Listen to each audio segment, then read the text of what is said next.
শিশুদের চোখের অ্যালার্জি, বড়দের ক্ষেত্রে চোখের অ্যালার্জি এবং সারা দেহের যে অ্যালার্জি সাধারণত যেটি চুলকানি নামে অনেকে বলে থাকে, এই বিষয়গুলোর সাথে আসলে মিল এবং অমিলের কি কি জায়গা রয়েছে? দেখতে পাই যে বড়দের অ্যালার্জিটা সাধারণত বেশিরভাগ ক্ষেত্রে হয় কি খাওয়া দাওয়া থেকে, যেটা আমরা দেখতে পাচ্ছি ইলিশ মাছ, গরু মাংস, তারপর পুঁইশাকের বিভিন্ন রকম খাবার অ্যালার্জি থেকে বড়দের এটা মোস্ট কমনলি হয়। এবং তাদের সিমটম থেকে আমার এক্সপিরিয়েন্স থেকে দেখি যে মাল্টি মডারেট ফর্মে থাকে। হ্যাঁ, বেশিরভাগ ক্ষেত্রে আসলে খেলে এই প্রবলেমটা হচ্ছে। দেখা যায় কোরবানি হচ্ছে, কোরবানিতে গরু মাংস সবাই খায়, এরপর পরে এই অকুল অ্যালার্জি পেশেন্টগুলো আমাদের কাছে এপিয়ার করে। এবং মোস্ট কমনলি অ্যাডাল্ট পেশেন্টগুলো, বাচ্চাদের তো আসলে খাওয়া দাওয়ার একটা সিলেক্টিভ খাবার খায় তারা। ছোটোদের অ্যালার্জি যেটা হয় অকুল অ্যালার্জি খুব সিভিয়ার ফর্মে আমরা পাই আমাদের চেম্বারে।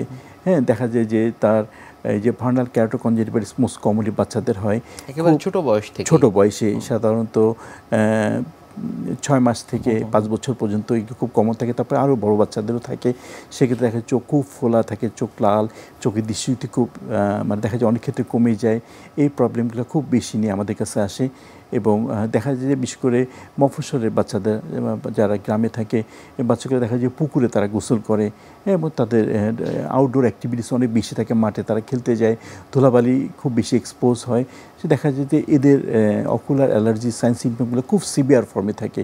হ্যাঁ, এইসব বাচ্চাদের আসলে খুব প্রপার কেয়ার এবং সাথে সাথে তাদের হসপিটাল বা চিকিৎসকের শরণাপন্ন হওয়া উচিত এই ক্ষেত্রে।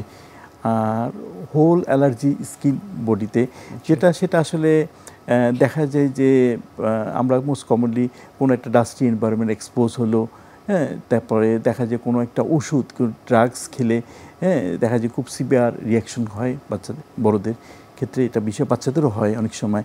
হ্যাঁ, দেখা যায় যে বিভিন্ন রকম ডাস্টি এনভায়রনমেন্ট, পোলেন, ডায়েটস, এগুলো যখন তারা সারা শরীরে একদম ফুলে যায়, তা এই জিনিসগুলো একটু ডার্মাটাইটিস বলে যেটা, তা এগুলো খুব কশাসলি এগুলো ট্রিট করা উচিত। এক্ষেত্রে অনেক সময় দেখা যায় যে এই যে এক্সপোজের কারণে তার দেখা যায় যে এই স্কিন থেকে অনেক সময় রেসপিরেটরি ডিস্ট্রেসের দিকে চলে যায়। তাই এই পেশেন্টগুলোকে সবসময় একটু প্রপারলি কেয়ার করা উচিত এবং খুব ইমিডিয়েট হসপিটালাইজেশন হওয়া উচিত আমি মনে করি। আমরা অনেক সময় দেখি যে শিশুরা অনেক সময় দেখা যাচ্ছে চোখ বারবার চুলকাচ্ছে, যাদের আসলে অ্যালার্জিজনিত সমস্যা হচ্ছে, পরবর্তীতে আসলে চোখের কোনো ক্ষতি হতে পারে কিনা? চোখের এই যে বারবার অ্যালার্জির কারণে যেটা চোখ সারাক্ষণ রাবিং করতে থাকে, রাবিং করলে হয় কি চোখের যে মনিটা আসলে এই যে ট্রান্সপারেন্ট যেটা আমরা কর্নিয়া, সেটা দিয়ে তো আমরা দেখতে পাই, সে এইসব ক্ষেত্রে হয় কি সে বারবার রাবিং করতে করতে চোখের কর্নিয়াতে দেখা যায় এস্টিগমেটিজম বলি আমরা, একটা টার্ম বলি, চোখের মনিটা আঁকাবাঁকা হয়ে যায়। এবং ক্যারোটোকনাস একটা সমস্যা আছে, চোখের মনিটা এরকম সামনের দিকে কনিক্যাল শেপ আকার ধারণ করে।